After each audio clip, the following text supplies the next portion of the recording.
Hi guys! Kumusta po kayong lahat? Ayan, since nasa province tayo, ayan, daming dahon ng guyabano. Ito yung anuhin natin, yung lagain.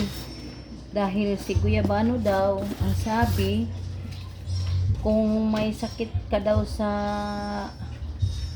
kahit ano, malaki daw ang tulong ni guyabano sa ating katawan. Kaya, wala namang masama kung ito'y ating susundin or ito try.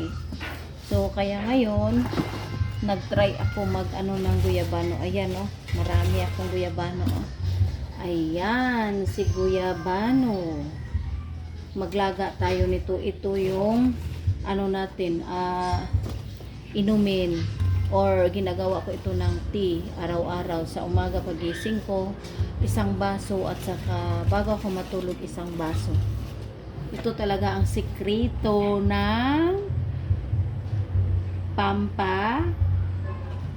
bata. Charot. Diyos ko.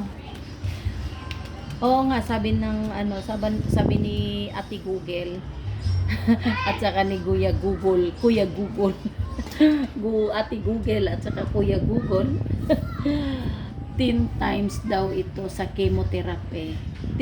Chemotherapy ang ano ito. Ayan.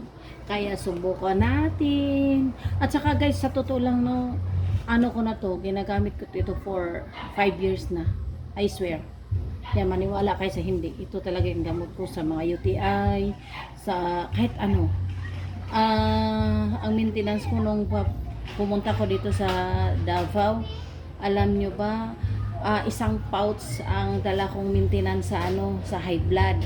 So ngayon, parang nalula na ako or parang maano na ako mag-inom. Yung tinatamad na ako mag-inom bago matulog at saka sa umaga. Siyempre, maintenance, may umaga, may tanghali, may gabi. Ayun, tinamad na ako mag-inom, kaya ito na yung iniinom ko. So, ngayon, sa awa ng Panginoon, wala naman akong iniinom. Nag-i-exercise ako araw-araw at saka ito.